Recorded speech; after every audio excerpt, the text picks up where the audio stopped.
So we brought you up in here personal and close to this mic. What I'm going to start by doing is I'm going to get an Allen wrench. I'm going to go ahead and pull this off. Let's do this. Let's remove these wires, disconnect this, pull the wires out so we can get the rest of this body off of here.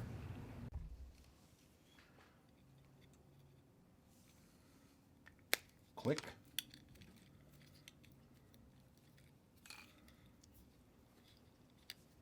Wire's been removed. And now the body comes out. Set that off to the side along with these other pieces.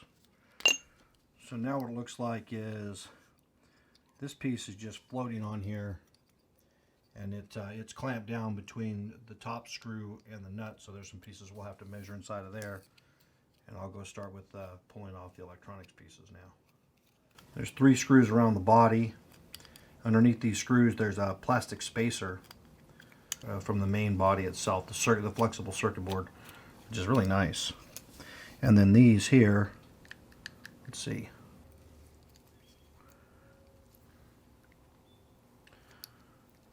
One of the problems with this existing part, as you can see, this has already come unglued. So there were, and then there's the lens piece underneath here is lifted up as well. So these have broken down over time. I think that's kind of how I feel, broken down over time. And now I can remove the existing coder wheel. This should come right up. Let's get a close look at that. So this wheel, you can see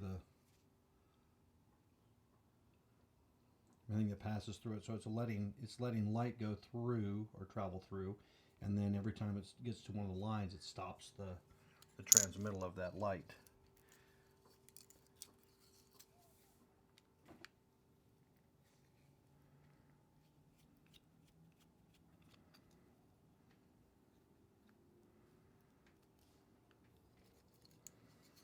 And the circuit board just comes right off. So here's the circuit board as a whole. These are the collectors, and this is the emitter, so it would be sending the signal through there. And inside the collector there's a grid array that kind of looks like this, that allows light to pass through specific points. When I powered this up and put it on the oscilloscope, the signal was very noisy, which indicated there might be additional problems with these. So we'll move all this stuff out of the way, put our pieces that we have removed, make sure you get all the screws out of this, collect all the parts because we're going to have to use some of these. At least I'm feeling like we're going to have to use some of them when we get to the next section.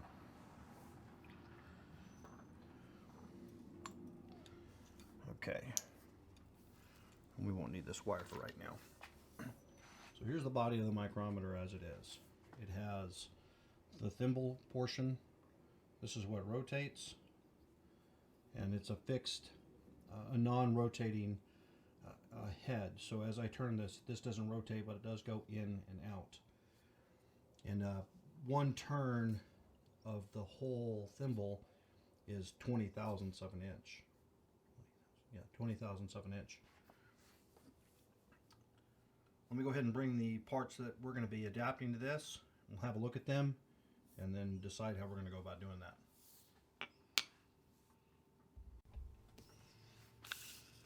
Okay.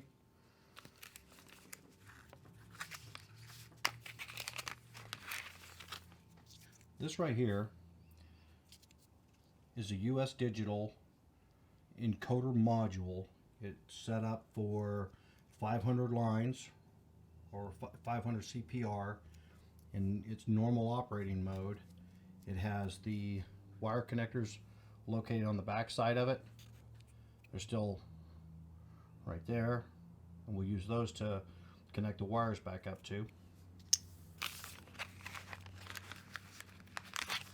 And then this is a matching 500 line encoder disc. I'm going to try not to touch it, but we'll take a quick look at it. I just don't like handling it very much. So there's the 500 line disc. The previous one, this one, had roughly 250. It was actually a little lower than 250 total lines for the inner and the outer track. And this one, I'm not using an index pulse, and it's just 500 lines around the outside. If you wanted to get one that had an index pulse, you can order them. The price difference is negligible between the two types of modules and discs, but they are paired, and you can't just use a 1,000 count disc with a 500 count module. They have to be matched. If this works as well as I'm hoping that it will, and that I expect it to be, maybe I will consider going to a much higher count. I just wanted to keep the counts low to work with the touch DRO system that we'll connect this to in the continuation of this video. So let's get to taking a look at what some of these are and what we're going to have to make. So one of the things you have to take one of the things that I had to take into consideration is the spacing between the disc, the module, and the inside of the cap. This all needs to be able to fit inside this cap. If we put the cap back on, as you look inside of there, you can tell that there's not a whole lot of space. So what I did was I took their drawings. Let me show you that. Close this back up. So US Digital, on their website, they have several different drawings that talk about their pieces and kind of how their distance is. So the center line of the bolt holes on the module itself and the center location of the disc itself has a specific dimension, along with a tolerance for a 1-inch disc. For a 2-inch disc, there's a lot more space, but I had to keep everything within a specific area. And I did some general measuring and found that it would clear underneath the cap. There's also gap dimensions. Recommended gap is 0.020 plus 5 minus 10, so we have to pay attention to the gap location, how the module is mounted. Some more dimensions for the individual modules themselves. Dimensions on the discs and some tolerances so we can know what we can and can't get away with mounting. And then these can also be used with linear strips as well. So the linear strips that work almost like a linear encoder if you wanted to build your own small type track system to track across a small area or a large area, is if you were building your own linear scales. Let's get to looking at the pieces that are necessary to first get the disc mounted. Put up a disc picture and have that as a background right now, right? So how to get the disc mounted onto this. Now the previous system, what they did is they had a large flat piece that went through the disc, and this is a glass material. It went through the disc and then they glued it in place. You can, I don't know if you can, but around the outside you can see feather edge of pieces of glue there, where they had just glued it onto that disc so that the pressure when it's clamped down is on this metal piece right here. And that's exactly how that was held in place. Just like that. And it transferred down through the center of the shaft and not these adjustment screws for the thrust of the micrometer itself. So the transfer is on the actual micrometer shaft, not the thrust screws. Let's find some things out. The existing disc thickness for where that plate is, 139 thousandths. Let's write that down.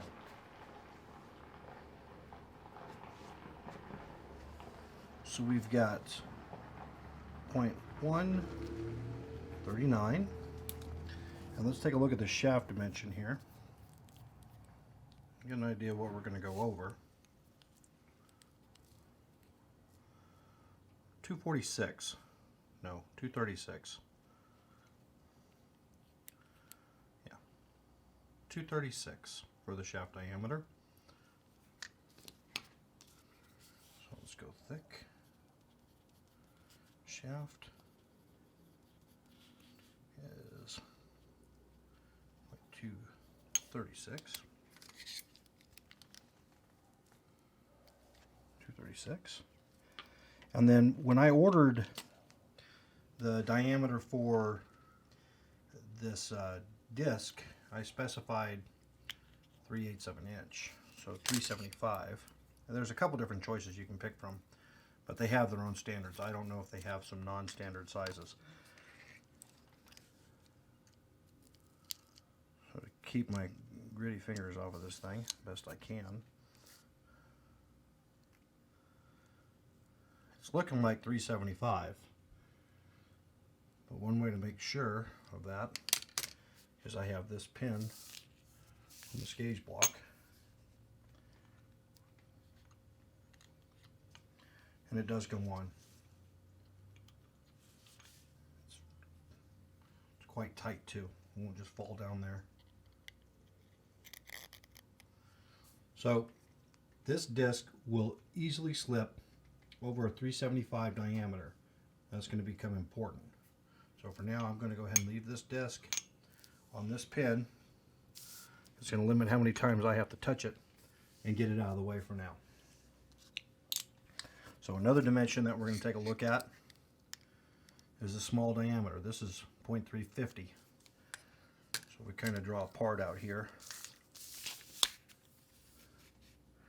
We have an inner hole.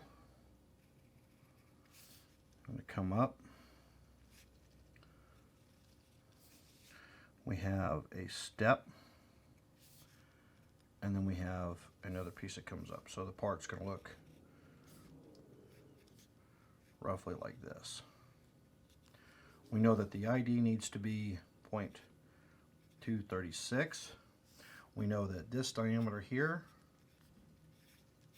needs to be 0.375, and on the back side, this one is 768. We don't have to carry on with that. Let's make this diameter 0.5.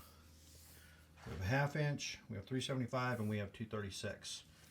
Now let's consider these areas here on the back side. In what I previously measured, I knew that I wanted to have the disc being 0.040 off of this face here. So we can make this face right here, or yeah, this distance needs to be 0.040. And with this 0.040 right here for this thickness, then it gives us the rest of it, which is the 139. So if we made this part total thickness right here, something like 140, and we have the 40, the disc is 7/1000 thick, and then we need some type of spacer ring to hold it on. So we'll need to make another little ring that's going to then go on the outside of this. Let's go over to the lathe, chuck up a piece of steel, and get to machining this piece and this little piece right here, which we'll use to sandwich the disc between, and then we'll apply a little bit of Loctite on there to bring it all together. So I got a boatload of light going on right now, so I shut the garage door down a little bit, but I wanted to show you guys something cool. Let me get this out of the way. I've got a 4-jaw chuck on here right now. I'm nowhere close to the stock size. This is the piece of stock I've chosen to use. It's like 5/8 diameter, a random steel. I think it's a tool steel, but I'm not sure. Now, if I put this piece of stock in here and I rest it on the bottom jaw, this allows me to do something kind of cool. I can tighten one jaw up, looking down to the side, and kind of get close. So right now, I don't have the jaw all the way up to the edge of the part. Rotate that jaw to the bottom. Now I have a little bit of a different opportunity. I can bring this one even closer in. Rotate across, realign it back in the middle, come in, and each time I spin it, so I'm going to go through just 4 quick motions to where I know that it's not touching very close there. Come to the next one, and this will be the 4th motion, right?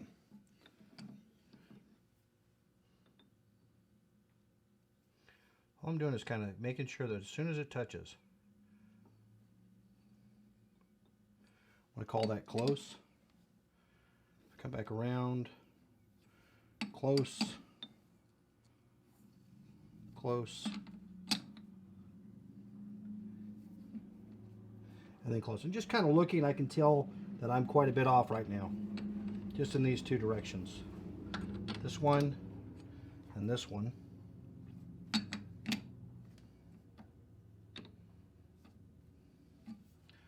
So just kind of getting a quick, close idea as to where do I think this part needs to be, right? Fairly decent gap, tighter gap, tighter gap. So we'll bring this one in. We'll bring this one a little more. Now I'm going to condition from, I went from a very large previous part setup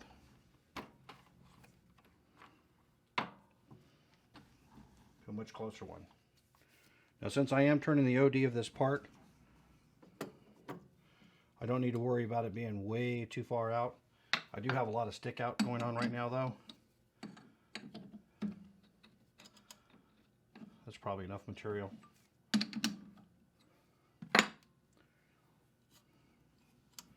Let's see how close we are initially. So 10. So it's within 70 thousandths right now. This is my high. This is my low.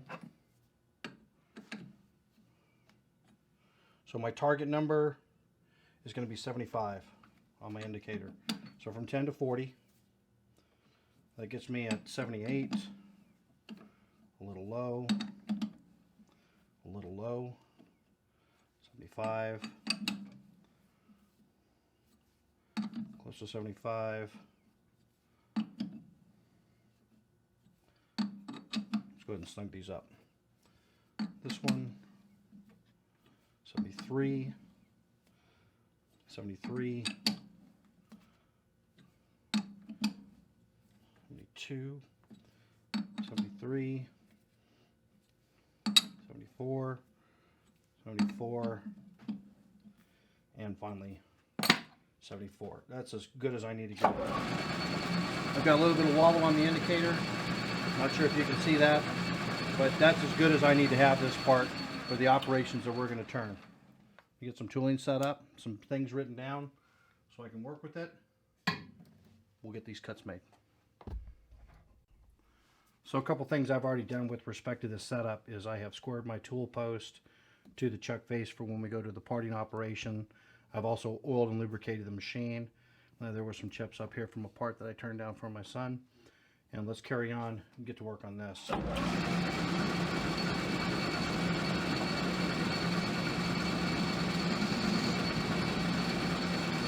Get some safety glasses on.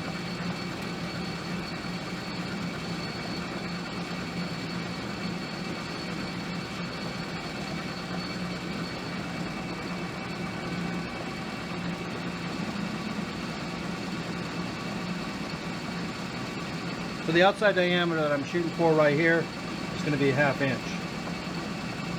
It can be a little larger, it can be a little smaller.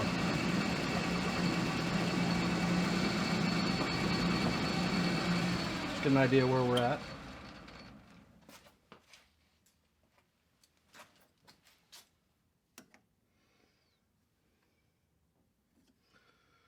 About 615.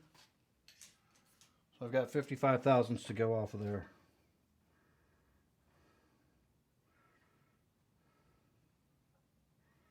My dials don't read in diameter.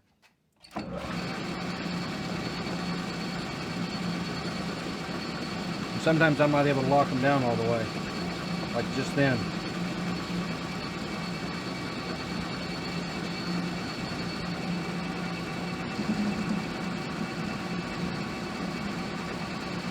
This stuff cuts like a tool steel, unhardened. It could be an A1 or an O1.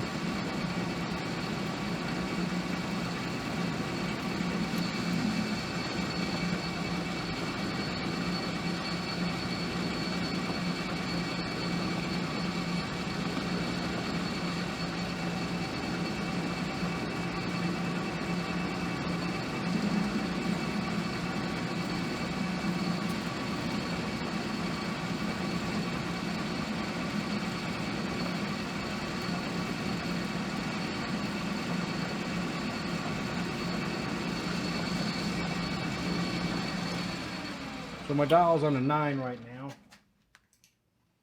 I'll probably get more and more into measuring as we continue on through this. So 55, 54, 55,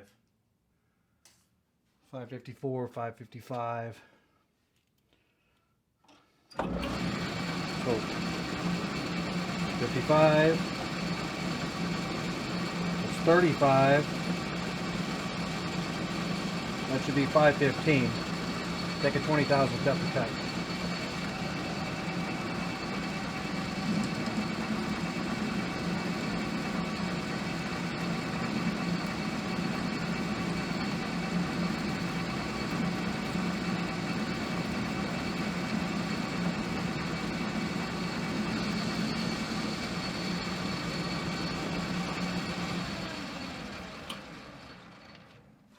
We'll grab the closer thermometer.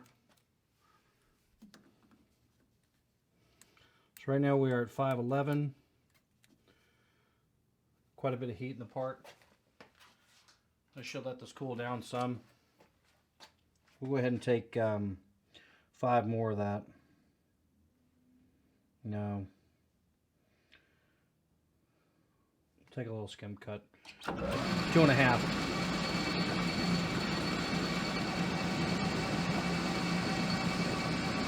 Of course, our surface finish is going to change up considerably.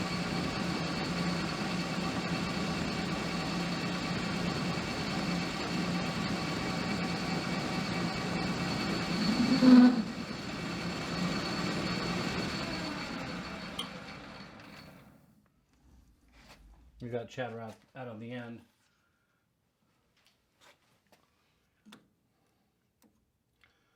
We've got 7 thousandths to go. We're going to let the part cool down so we don't end up turning it undersized because of the heat. We'll let it cool down, come back.